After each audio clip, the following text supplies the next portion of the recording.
One word has been circulating in the coverage coming out of Atlanta in the aftermath of the NFL draft weekend, and it is the kind of word that stops a conversation and forces everyone in the room to pay closer attention. The word is broken. As in, Kevin Stefanski is reportedly feeling broken about what just happened with his former team, about what Andrew Barry assembled in Cleveland over the course of a weekend that the broader football world has responded to with a specific kind of sustained, enthusiastic attention that only materializes when something genuinely impressive has been executed in public view. Now, whether that framing is entirely fair is a legitimate question. Whether the reporting captures Stefanski's actual emotional state with precision, or whether it represents the kind of amplified interpretation that sports media applies to competitive people in sensitive situations, is worth acknowledging. These things are rarely as simple as a single word suggests. Coaches are complex. Their relationship with former organizations is complicated by years of work, relationships, wins, losses, and the specific emotional investment that comes from caring deeply about something for an extended period. But here is what the word itself tells you regardless of whether it is precisely accurate. It tells you that people are watching this comparison so closely, so intently, and with such obvious investment in the outcome that the emotional reaction of the departing coach has become part of the story. That does not happen when the contrast between two organizations is mild or ambiguous. That happens when the gap is clear enough and significant enough that everyone observing it feels the weight of the comparison simultaneously. And the gap right now reads in Cleveland's favor in a way that is genuinely difficult to argue against. Not because Atlanta failed, not because Stefanski made an obvious mistake, but because what Barry executed over that draft weekend was impressive enough to generate exactly the kind of national recognition that changes how a franchise is perceived in the conversations that matter most. Before getting into the comparison and what it means for both organizations, it is worth establishing clearly what Andrew Barry actually did. Because the dismissive interpretation of Cleveland's draft success as somehow accidental or circumstantial does not survive contact with the specifics of how that weekend unfolded. Barry did not sit at a draft table and watch good players fall into his lap through pure fortune. He built toward specific outcomes through a sequence of decisions that required preparation, board evaluation, and the organizational discipline to execute a plan when the noise of draft weekend creates pressure to deviate from it. He moved picks. He repositioned assets. He made calculated decisions about where to invest draft capital and where to exercise patience. He kept the long-term vision of what this offense needs to become front and center throughout every single selection, which is considerably more difficult than it sounds when the board is moving in real time and every decision carries immediate public scrutiny. The result was a draft class that the football world received not with polite acknowledgement but with genuine enthusiasm. Multiple analysts describing what Cleveland accomplished as extracting first-round caliber talent in the second round. That specific phrase carries enormous weight if you understand what it actually communicates. It is not saying Cleveland got lucky or caught a break or benefited from circumstances outside their control. It is saying the front office understood where the value was concentrated in this draft class, positioned itself correctly to capitalize, and delivered results that exceeded the expectation attached to their draft slot. Emmanuel McNeil warned sitting at number 15 on Daniel Jeremiah's best available board when Cleveland grabbed him at pick 58. That gap, 15 versus 58, is not a minor discrepancy that rounds to coincidence. That is 43 positions of value creation through superior evaluation and precise execution. When one of the most respected evaluators in the business has a player graded as a legitimate late first-round talent, and your front office acquires that player in the second round, You have done something that requires genuine organizational intelligence to pull off. You identified the value before the market corrected it. You were positioned to act when the moment arrived. You executed without hesitation. That is a masterclass in draft strategy, not a nice haul, a masterclass, and the football world is responding to it accordingly. Rich Eisen dedicated a complete, fully produced special segment to analyzing the Cleveland Browns draft class. That single fact, more than any combination of draft grades or analyst opinions, tells you what you need to know about how this weekend landed in the national conversation. Rich Eisen is not a commentator who fills airtime with empty coverage of every franchise equally. He is one of the most prominent and deliberately thoughtful voices in the entire NFL media ecosystem, operating on one of the biggest platforms in football broadcasting.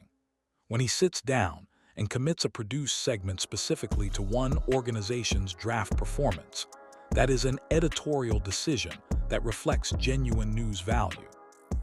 It is the media infrastructure saying this story is worth sustained, focused attention, not a 30-second mention in a draft roundup, not a passing acknowledgement in a bigger story about league-wide trends. A complete breakdown, deliberate, extended, focused examination of what Cleveland did and why it matters. Cleveland received that treatment. Atlanta did not generate the same level of national spotlight in the immediate aftermath of the weekend. That is not a minor distinction. That is the difference between being celebrated and being defended, and those two positions carry completely different energies in the professional football ecosystem. When your organization is being celebrated by the most prominent voices in your industry, that celebration generates momentum. It creates the specific kind of organizational confidence that feeds into how coaches communicate with players, how players approach preparation, how fans engage with the franchise, and how the broader football world begins to recalibrate its assessment of where this team is heading. Momentum generated by genuine external validation is one of the most valuable and least quantifiable assets available to a professional sports organization. When your organization is being defended rather than celebrated, the dynamic works in the opposite direction. Defense implies that the positive case is not obvious enough to stand without assistance. It implies that the evaluation requires framing, context, and explanation before the quality becomes apparent. Smart people can build a legitimate defense of almost any draft strategy if they choose their framing carefully enough. But a draft that requires a defense is not a draft that generates the same momentum as a draft that generates spontaneous celebration. The energy of those two outcomes is fundamentally different, and the downstream effects on organizational confidence reflect that difference. Cleveland is being celebrated. Atlanta is being defended. That is the scoreboard right now. The Atlanta Falcons fan base's reaction to Cleveland's draft success has been described in terms that capture something genuinely revealing about the psychological stakes of this comparison. The phrase that has been used is the NFL equivalent of stalking your ex's Instagram. Falcons supporters are monitoring every evaluation, every analyst grade, every breakdown of the Browns draft class with the intensity of people who are deeply invested in the outcome of a comparison they cannot control. They want confirmation.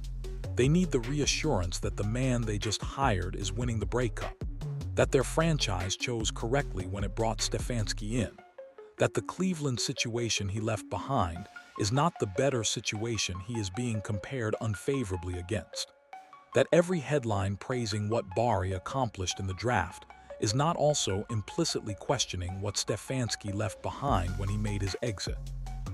The hard truth that is surfacing through all of that monitoring is that the confirmation is not easy to find right now. The broader football conversation is not giving Atlanta what it needs in the immediate aftermath of this draft weekend. The praise is flowing toward Cleveland. The national attention is focused on Cleveland. The analyst grades are favoring Cleveland. And every time a Falcons supporter checks the football news looking for evidence that their team came out ahead in this draft comparison, what they are finding instead is another version of the same story. Andrew Barry did something impressive, and the football world noticed. That dynamic, the repeated experience of checking and not finding the validation you are looking for, is what generates the emotional intensity that the reporting around Stefanski is attempting to capture. It is not one bad headline or one unflattering comparison. It is the accumulation of a consistent narrative over the course of a news cycle that keeps pointing in the same direction, no matter how many different angles you approach it from. When fans of a new team are monitoring their coach's former franchise with this level of anxiety, it tells you something important about how confident they actually feel in the comparison. Genuine confidence does not produce anxious monitoring. Genuine confidence produces the ability to say the other situation is doing well, and that does not affect how I feel about my situation. The monitoring suggests the other side of that equation has not yet been reached. The philosophical divide between what Cleveland built in this draft and what Atlanta is being argued to have built deserves direct examination, because it is where the substantive disagreement lives beneath all the emotional framing. Atlanta's defenders have constructed an argument around efficiency and precision. The claim is that while Cleveland's moves generated more flash and more headlines, Atlanta was targeted and valuable in its approach. The Falcons addressed specific roster needs. They added wide receiver talent in a focused way. They did not have the same premium draft capital available that Cleveland was working with, so the output looked smaller in volume, but was arguably comparable in quality when adjusted for resource availability. That argument has internal coherence. It is not entirely without merit. Evaluating draft classes on raw output without accounting for the capital invested is incomplete analysis. An organization working with fewer top assets and still managing to address meaningful roster needs has accomplished something, even if the result generates fewer headlines than a team with more premium picks to deploy. But here is where the philosophical divide becomes impossible to bridge through careful framing. What Barry built in Cleveland was not just about addressing needs in isolation. It was about maintaining the rhythm and the momentum of a deliberate long-term rebuild. Every selection appeared designed not merely to solve an immediate problem, but to contribute to something larger: a roster philosophy, a developmental trajectory, a foundation that accumulates strength over time, rather than providing short-term solutions that leave structural gaps underneath. The phrase first-round talent in the second round is powerful precisely because it speaks to process rather than outcome. It says the front office understood the value landscape of this particular draft, positioned itself to operate in the range where that value was concentrated, and delivered results that exceeded what the draft slot suggested should be possible. That is repeatable. That is the evidence of an organizational process that works when executed correctly.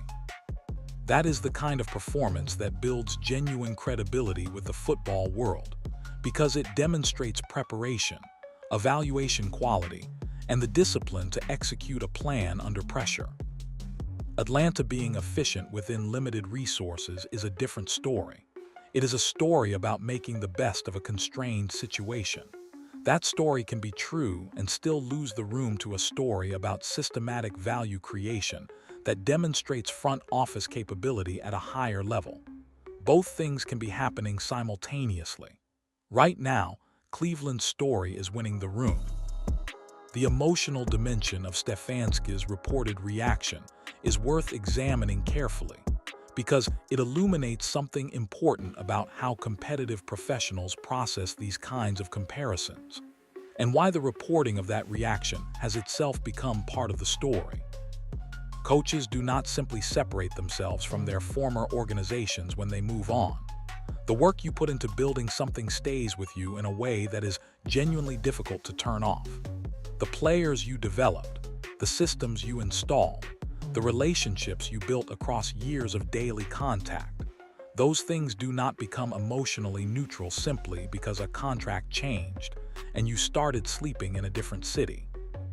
Stefanski invested years of his professional life into what Cleveland became during his tenure.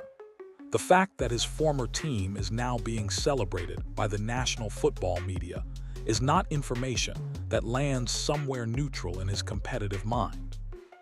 But here is where the emotional investment creates its own problem. When a coach's reported reaction to his former team's success becomes part of the story being told about the draft, that coach has lost a degree of narrative control that is very difficult to recover. The comparison was always going to be made. Coaches who leave organizations and go to new teams always get compared to their former situation, especially when the seasons overlap and the results are visible simultaneously. That is the unavoidable reality of professional sports in the social media era. What you can control is whether your reaction to that comparison amplifies it or allows it to fade. A reaction described in terms as strong as broken does not allow the comparison to fade. It invites deeper examination. It signals to every sports journalist and analyst tracking this story that the emotional stakes are high enough to keep investigating. It creates the impression of someone who is not sitting comfortably with the distance between where he is and where his former team appears to be heading. That impression, whether accurate or somewhat exaggerated in the reporting, is now part of the Cleveland-Atlanta narrative. It is baked into how this story is being told. And once a narrative element enters the public conversation with that kind of framing, it requires significant counter-evidence to dislodge. The counter-evidence that would most effectively address it is Atlanta winning football games while Cleveland loses them. That evidence will not be available until the season starts. Until then, the impression stands. There is an argument worth hearing about why Stefanski specifically should not feel broken about any of this. An argument that several voices in the football media have attempted to make in the immediate aftermath of the draft. The argument goes like this. Stefanski is at a new franchise that believed in him enough to hire him with full organizational authority. He has genuine resources to work with in Atlanta. He has a fresh start without the accumulated weight of the specific Cleveland narrative that surrounded his tenure. He has the opportunity to build something on his own terms from the beginning rather than inheriting a complicated situation midstream. These are real advantages. They are not nothing. And on some level, that argument has merit. Professional advancement requires the ability to separate from what came before and invest fully in what comes next. The coaches who get consumed by comparisons to their former situations, who spend emotional energy tracking every Cleveland headline rather than maximizing every Atlanta opportunity, are the coaches who let the comparison become a self-fulfilling problem. The most effective response to your former team doing well is to focus entirely on making your current team do better. The comparison gets settled on the field, not in the post-draft news cycle. But here is where the argument runs into its limitation. It assumes a level of emotional detachment from the Cleveland situation that the reporting suggests Stefanski has not yet achieved, and it underestimates how much the immediate post-draft narrative shapes the medium-term story around both franchises. Perception in the NFL ecosystem feeds directly into organizational confidence, fan engagement, player recruitment, and the broader framework through which every subsequent development gets interpreted. When Cleveland is being celebrated and Atlanta is being defended in the same news cycle, those two different starting positions create different trajectories. The celebrated organization has momentum that works in its favor. The defended organization has to work against the gravity of initial perception. Stefanski can win that battle. It is possible, but it requires results that are visible and meaningful before the narrative calcifies into something harder to dislodge. Here is where this story lands as of right now, in the immediate aftermath of a draft weekend that has shifted the conversation around both franchises in ways that neither may have fully anticipated. Cleveland is up. The scoreboard in the post-draft news cycle reads clearly in the Browns' favor. Barry executed something that the football world received with genuine enthusiasm. Rich Eisen built a segment around it. Analysts are using the phrase first-round talent in the second round to describe the value Cleveland extracted. The fan base that has waited years for a legitimate reason to believe in the direction of their franchise is finally operating from a position of real, evidence-based optimism, rather than the cautious hope that years of disappointment have conditioned them toward. Atlanta is defending its approach. The Falcons have arguments available. They were targeted, they addressed needs, they worked efficiently within limited capital. But those arguments are not winning the room against Cleveland's narrative in the immediate conversation. Falcons fans are monitoring the comparison anxiously rather than engaging with it confidently. Their coach's reported emotional reaction has become part of the story in a way that amplifies the contrast rather than minimizing it. But here is the truth that every honest analysis of this situation has to acknowledge. Drafts are not settled in April. They are settled over seasons, over the slow accumulation of development curves and production curves, and the evidence that either confirms or contradicts the early grades assigned in the immediate aftermath of the weekend. What Cleveland needs is for this class to deliver on its promise, for McNeil Warren to justify the Daniel Jeremiah board position, for Compton to translate Paul Hornung award versatility into NFL production, for Fano to provide the pocket protection that Shedeur Sanders needs to demonstrate what his processing ability actually looks like when given time. What Atlanta needs is performances.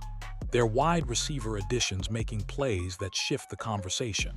The offense demonstrating effectiveness that silences the noise about Cleveland's superiority in the draft room. Stefanski building the organizational momentum in Atlanta that he left behind in Cleveland. Momentum that right now exists on the other side of the comparison in a way that cannot be argued away, only answered on the field. Both stories can still be written. Both outcomes remain available. The draft weekend did not determine what happens in November, but it determined what the starting position looks like going into the season. And starting positions matter because they shape the lens through which every subsequent development gets interpreted. Cleveland starts from a position of celebration, momentum, and genuine national recognition.